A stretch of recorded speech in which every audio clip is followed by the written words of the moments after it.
At this time, this is the reason for this show, Mothers in Prison. My next guest is my hero. No, she's not like Sheila, where she had to struggle to make a way for her children as a single mother. Mm-mm. No, she's not like Evangelist Dorothy Jones. She's never been behind prison walls in the federal prison. Never been convicted of a crime. But she suffered something that I know I couldn't even handle. She lost her son at the tender age of 15. Her son, Adam Nail, was gunned down. He and his friend shot to death. And the mother now has to live on without her son. She has 2 other children. But the pain of losing Adam is still right there in her heart. So that's her mental prison. And tonight, she comes to share her story and hopefully organize a group called Reflections, a support group for people that have lost loved ones. It's sad that we don't have anything like that in Thomasville. People have to go to Tallahassee and Albany just to get help when they've lost a loved one. But tonight, we're going to make a change. In Thomasville, we're going to have a group called Reflections to help people like Miss Phyllis Nail make it through their prison. Come on and help me welcome Phyllis Nail.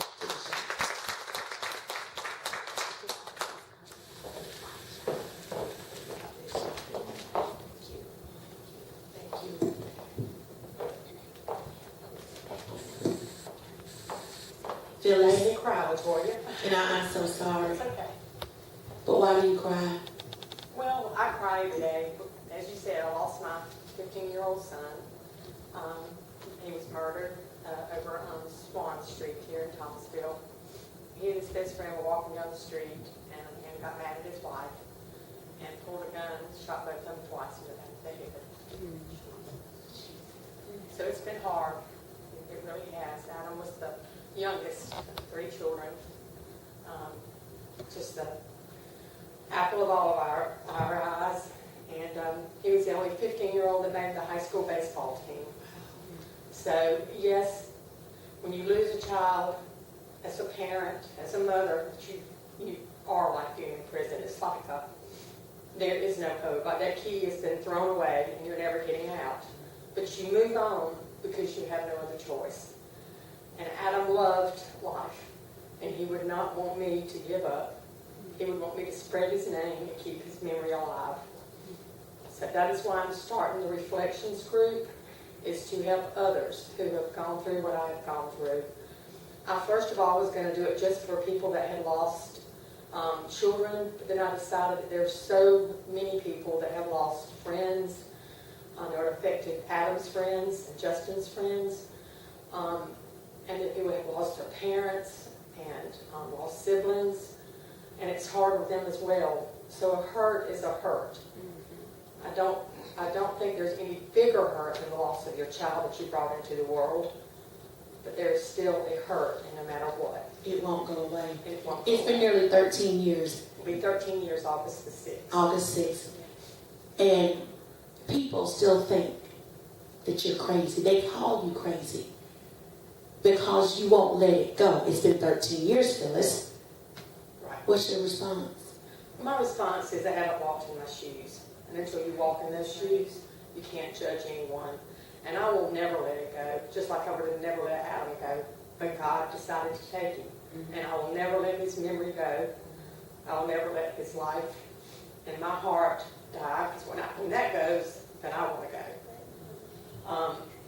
But yes, I don't care what people say. That doesn't matter to me because they have not walked in my shoes. And I'm glad you said that. Hand clap right there. People are always quick to judge until they have to go through. That's right. And about the story is the gunman later turned the gun on himself. He committed suicide. Yes, he committed suicide right after he shot them. Mm-hmm. So he's gone too. Yeah. But the wife is still here. And you told me just recently she reached out to you. Tell me about that. Well, we had not spoken, of course, in almost 13 years. I guess I blamed her. She blamed me. We had tried to put balloons up at the site where he was shot, and she went to the county and made sure we couldn't do that anymore. So there was always a fuss between us. She got where she would just walk out if I walked in, and I would do the same. Well, I recently went to Rose's, and I saw her in there, and I reached out to her, and I told her it had been almost 13 years that it was time to let it go, that I did not blame her. And she cried, and she said, I would have always been there for you, but I didn't know what to say. So a part of me was so relieved that I had done that. Because that's what Adam would want me to do. And I know that I have to forgive to be forgiven.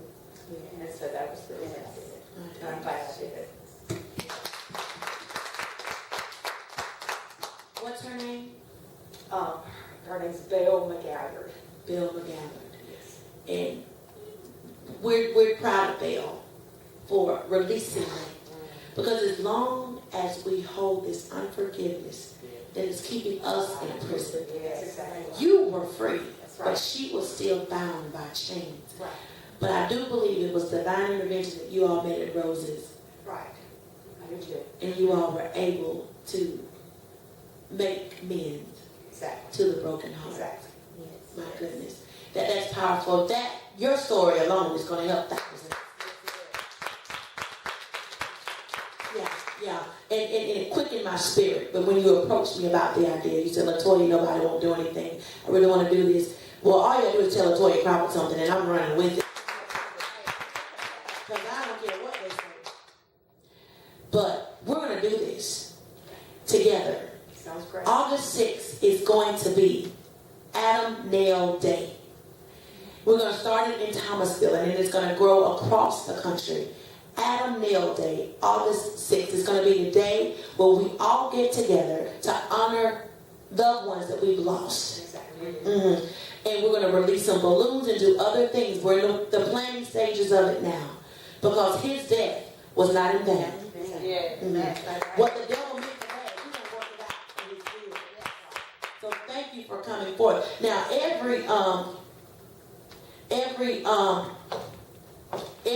his birthday is May 2nd. You always put a letter in the newspaper. I do. It's called a letter.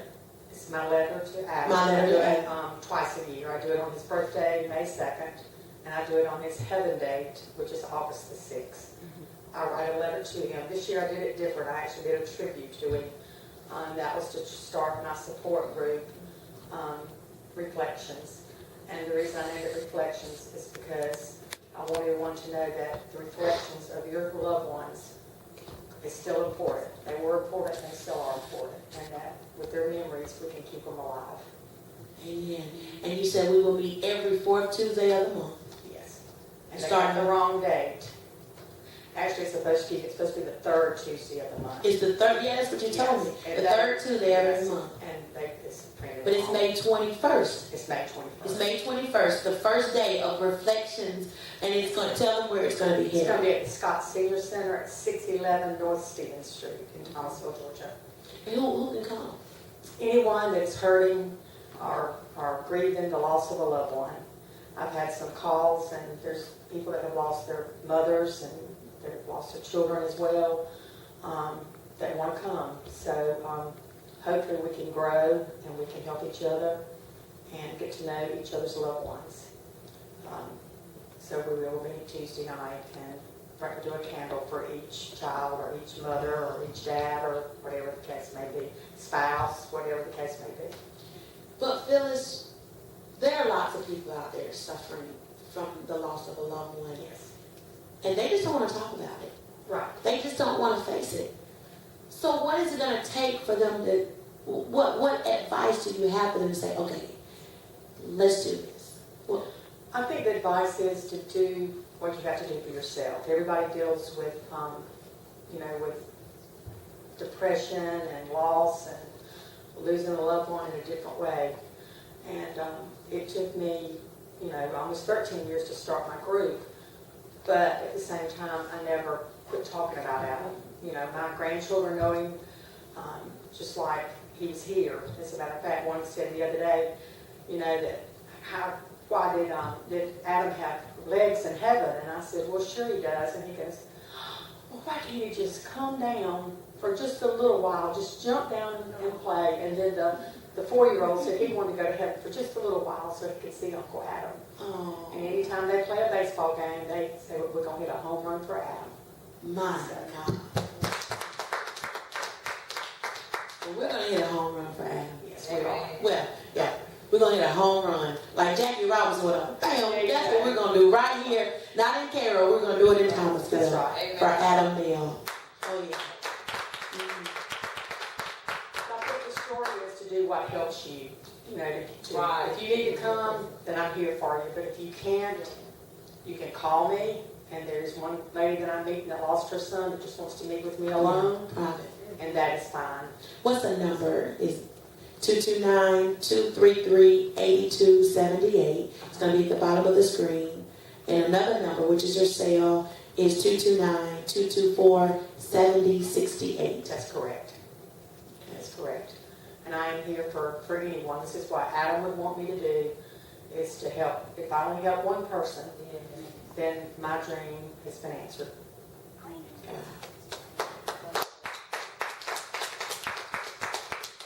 I got to share this. People always say your life should be a sermon. Your life should speak for you.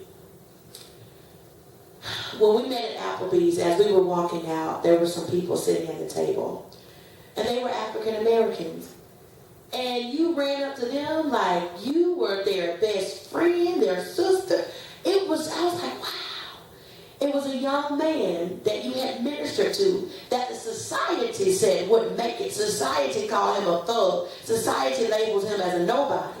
But Phyllis Nail walked up to him and she embraced him.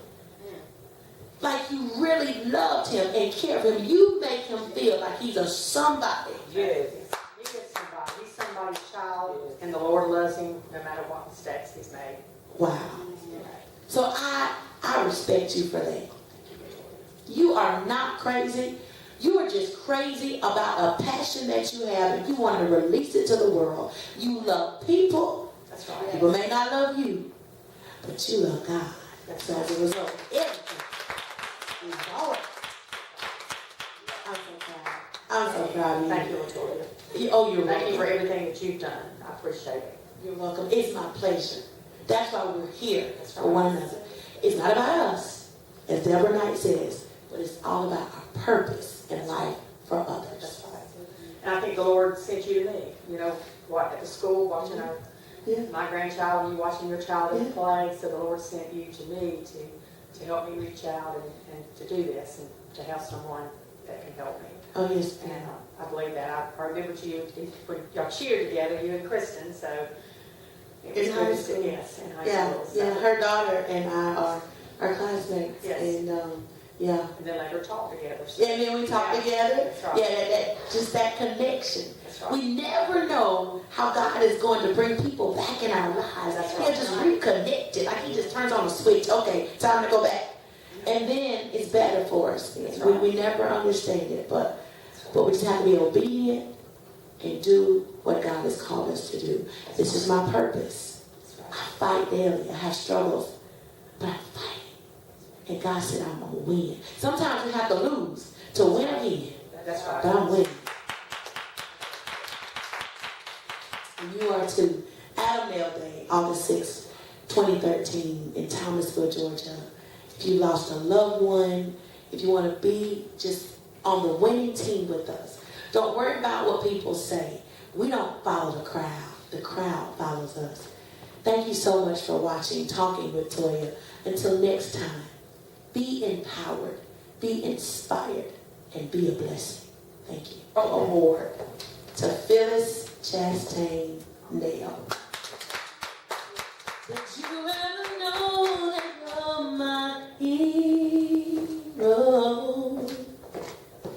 You're everything I would like to be. I can fly higher than 'cause you are the wind beneath my wings.